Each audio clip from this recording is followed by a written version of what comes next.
올해는 백신 접종이 시작되면서 코로나 종식에 대한 기대도 컸던 한 해였지만 돌파 감염의 변이 바이러스까지 이어지며 일상 회복의 꿈은 끝내 이루어지지 못했습니다. 더불어민주당이 최근 흔들리고 있는 호남 청년층에 잇따라 구애의 손길을 내밀고 있습니다. 그렇지만 효과는 미지수인 반면 논란은 커지고 있습니다.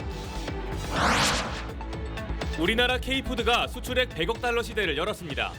코로나19와 글로벌 물류 대란의 어려움 속에서도 식품 분야에서 수출 강국으로 자리매김하고 있습니다.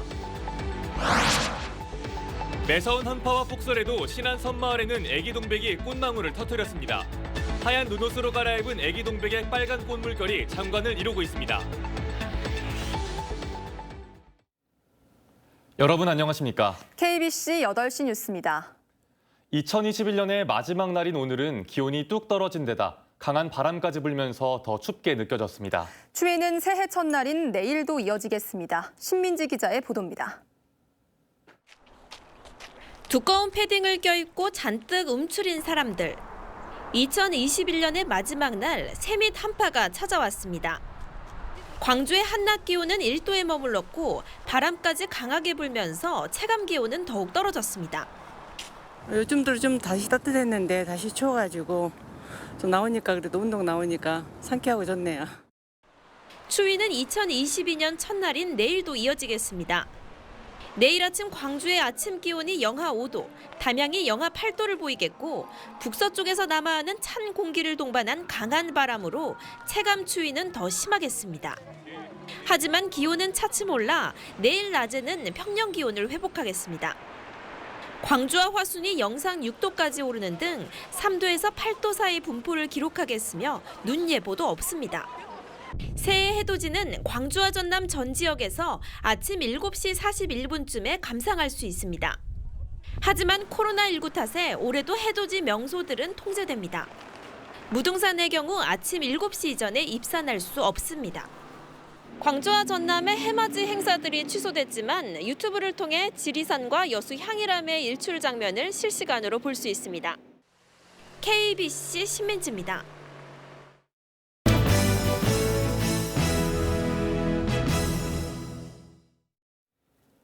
(2021년을) 돌아보는 기획보도 마지막 순서로 광주와 전남의 코로나 1년을 되돌아봤습니다.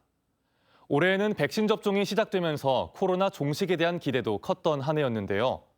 돌파 감염의 변이 바이러스까지 이어지며 일상 회복의 꿈은 끝내 이루어지지 못했습니다. 박성호 기자의 보도입니다. 2021년의 시작부터 광주 전남의 코로나19 확산세는 거셌습니다. 종교단체와 국제학교, 요양병원 등에서 100여 명의 확진자들이 쏟아져 나오면서 가장 을씨년스러운 설명절을 보내기도 했습니다. 이번에는 코로나 때문에 안 갈 것 같고 이제 따로 친척들끼리 전화나 뭐 그럴 것 같아요. 2월부터는 코로나 백신 접종이 시작됐습니다. 지역민들은 적극적으로 백신 접종에 나서며 코로나 종식에 대한 기대감을 내비쳤습니다. 코로나 예방접종이 안전하고도 신속하게 전국적으로 마무리가 돼서 빨리 지금보다는 더 행복한 예전의 일상으로 돌아갔으면 하는 바람입니다.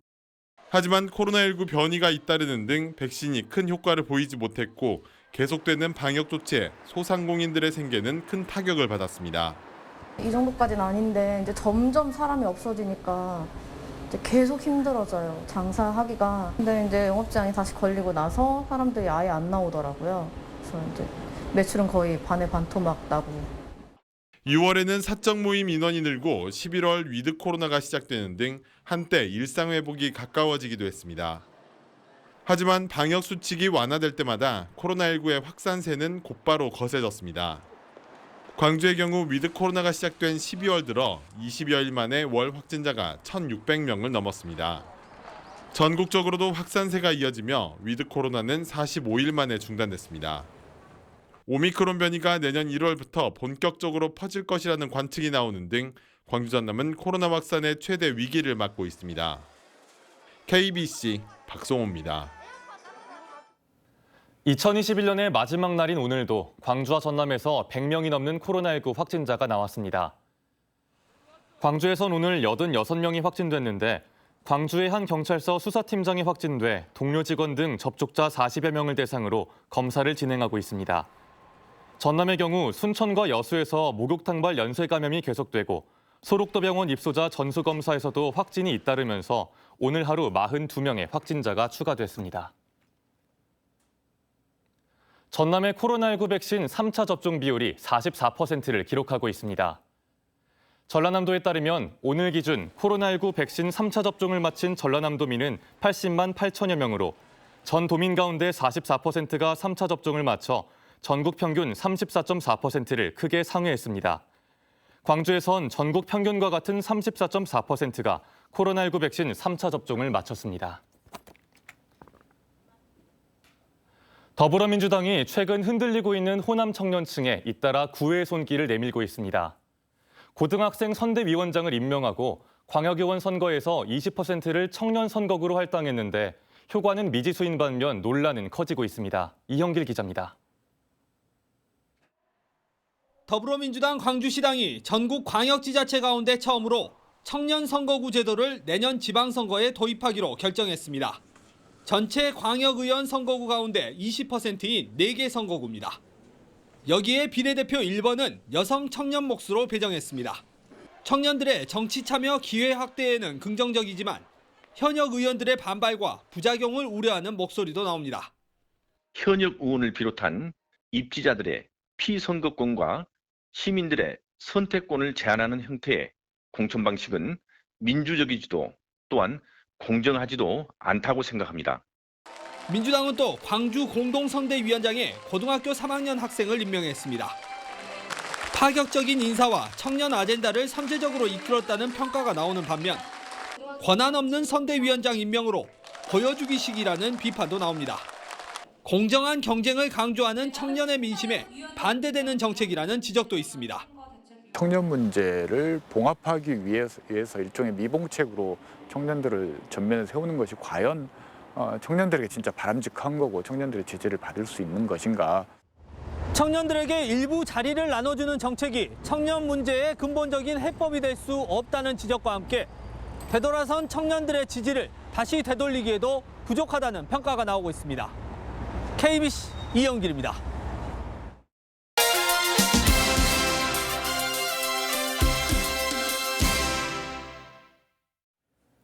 우리나라 K푸드가 수출액 100억 달러 시대를 열었습니다.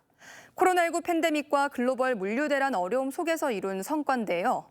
국가가 곧 브랜드로 인정받는 식품 분야에서 수출 강국으로 자리매김하고 있습니다. 임소영 기자의 보도입니다.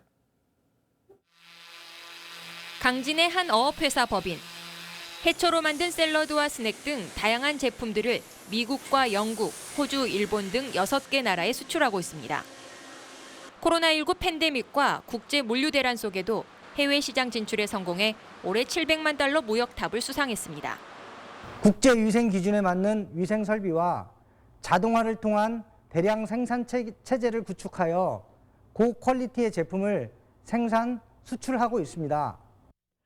올해 국내 농수산식품 수출액이 역대 최초로 100억 달러, 우리 돈으로 13조 5천억 원을 넘어섰습니다. 연말까지 114억 달러에 이를 것으로 예상돼 지난해 98억 달러 대비 15%나 증가할 것으로 보입니다. 품목별로는 김이 6억 달러, 라면과 음료, 인삼과 김치 등 1억 달러 이상 수출고를 올린 품목이 10개가 훌쩍 넘습니다. 농도 전남의 올 들어 지난달까지 수출액도 5억 300만 달러로 지난해 같은 기간보다 2천만 달러 이상 늘었습니다. 우리 농수산식품의 수출 영토를 확장해 가고 국내 생산 기반을 조성하고 수출 업체를 육성하기 위해서 수출 경영체의 경쟁력을 제고해 나갈 계획입니다. 농업 강국이 곧 선진국으로 인정받는 가운데 새로운 스타 품목 개발과 시장 개척을 통해 K푸드가 지속 가능한 국가 성장 동력으로 자리매김하고 있습니다. KBC 임소영입니다. 무안의 유경오리 농장에서 고병원성 AI 의심 사례가 나와 방역당국이 긴급조사에 나섰습니다. 이 농장은 사육 단계 전기검사에서 고병원성 AI 항원이 검출됐는데 사육 중인 오리 14,000여 마리가 긴급 살처분됐습니다. 방역당국은 해당 농장에 초동대응팀을 투입해 긴급소독과 역학조사 등에 나섰으며 반경 10km 이내 방역대를 설정해 15개 농가를 대상으로 이동 통제와 긴급 소독을 실시하고 있습니다.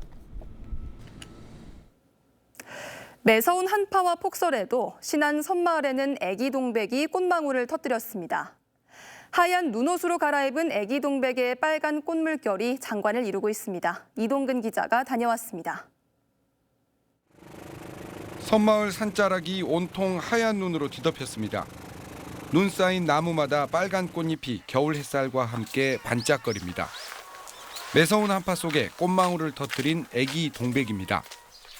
이처럼 눈 속에서 피어난 애기 동백은 이곳에 3천만 송이가 피어 있습니다. 한겨울에도 동백의 향연을 볼 수 있는 국내 유일의 군락지입니다. 섬마을을 수놓은 한겨울 꽃잔치에 탐방객들도 덩달아 웃음꽃을 피웁니다. 흰눈을 외투 삼아 피어난 애기 동백의 자태를 담으려는 작가들도 연신 셔터를 눌러댑니다. 눈 속에서 꽃이 핀다는 게 너무 신기하고 눈하고 꽃하고 같이 어우러지니까 꼭 겨울왕국에 온 것 같아요. 애기 동백은 일반 동백보다 꽃잎은 작지만 2, 3월에 만개하는 보통 동백과 달리 개화 기간이 길고 겨우내 피고 지고를 반복합니다. 신안군은 코로나19 여파로 올해도 비대면 축제를 열어 애기 동백의 자태를 영상에 담아 전할 계획입니다. 세계적으로 아마 우리 천사분재공원이 유일할 것입니다. 그 동백길이라고 소나무하고 그 숲을 거닐는 그 운치가 아주 뛰어나다고 보지요. 바다의 풍광을 벗삼아 새하얀 눈옷을 입고 피어난 애기 동백의 향연은 다음 달까지 계속됩니다. KBC 이동근입니다. 네, 다음은 희망 2022 나눔 캠페인에 참여해 주신 분들입니다. 광주광역시 치과의사회 형민우 회장과 회원들이 300만 원을 보내주셨습니다. 주식회사 와우코리아 백학선 대표가 100만 원을 보내주셨습니다. 소중한 성금을 보내주신 분들께 감사드립니다. 광주광역시가 추진하는 공공의료원 설립을 놓고 정부의 예비타당성 조사 면제 결정이 내려지지 않으면서 차질이 우려되고 있습니다. 광주광역시는 지난 28일 기획재정부의 재정사업 평가위원회에서 결정된 예비타당성 조사 면제 사업에 광주의료원 사업이 빠졌다고 밝혔습니다. 광주광역시는 예타 조사에 2년 가까운 시간이 걸리는 만큼 사업의 조속한 추진을 위해 조사 면제를 요구해왔지만 기재부는 광주광역시의 준비가 부족한 점 등을 들어 면제 대상에 포함시키지 않은 것으로 알려졌습니다. 광주 군공항 소음 피해 보상을 받게 될 시민이 6만 4천여 명으로 확정됐습니다. 국방부가 최근 고시한 군용비행장 소음대책지역 지정에 따르면 광주 비행장 소음대책지역은 29개 동으로 6만 4,094명이 보상 대상에 포함됐습니다. 보상금은 소음 수치를 기준으로 주민 1명 기준 월 6만 원, 4만 5천 원, 2만 원씩 지급되며 전입식이나 근무지 등에 따라 일부 감액될 수 있습니다. 올해 광주 지역 아파트 청약시장이 공급 물량 감소와 실물 경제 악화 등으로 크게 위축됐던 것으로 나타났습니다. 광주 전남 부동산 포털 사랑방 부동산에 따르면 올해 광주 지역 청약 현황을 분석한 결과 14개 아파트가 청약 접수를 진행해 평균 경쟁률 17.52대 1을 기록했습니다. 이 같은 청약 경쟁률은 지난해 31.62대 1과 비교할 때 절반 수준으로 분양가가 오른 반면 전매 제한 규제로 투자 수요 유입이 감소하면서 분양단지 수와 경쟁률이 떨어진 것으로 분석됐습니다. 연말연시 음주운전 단속이 강화됩니다. 광주경찰청과 자치경찰위원회는 음주로 인한 교통사고를 예방하기 위해 교통경찰은 물론 암행 순찰대, 기동대 등 모든 가용 인력을 음주운전 단속에 투입하기로 했습니다. 다만 코로나 방역 지침으로 인해 올해 11월까지 광주 지역 음주 교통사고는 지난해보다 31%가 감소한 370여 건에 그쳤고 음주 교통사고 사망자도 3명으로 크게 줄었습니다. 전라남도의 대표 온라인 쇼핑몰인 남도장터가 올해 540억 원의 매출을 올려 역대 최대를 기록했습니다. 남도장터는 지난 2018년 5억 4천만 원이던 매출액이 올해 541억 원을 기록해 3년 만에 100배를 넘어서는 가파른 성장세를 보였습니다. 입점업체 수 1,650개, 온라인 회원 수도 33만 명을 넘어섰고 구매자 가운데 수도권이 31%를 기록해 전국적인 온라인 쇼핑몰로 자리매김했습니다. 농산물을 주기적으로 정기 배송하는 구독경제 사업과 라이브 커머스를 도입하고 절임 배추 김장 기획전, 취약계층 체험활동 꾸러미 사업 등의 공격적인 마케팅이 성공 요인으로 평가받고 있습니다. 장성군이 교통복지 실현을 위해 천원버스를 새해 1월 1일부터 운영합니다. 장성군은 거리에 상관없이 성인은 1,000원, 중고생은 800원, 초등생은 500원으로 농촌버스를 이용할 수 있도록 했으며 천원버스 운행으로 발생할 손실 3억여 원은 군이 보전하기로 했습니다.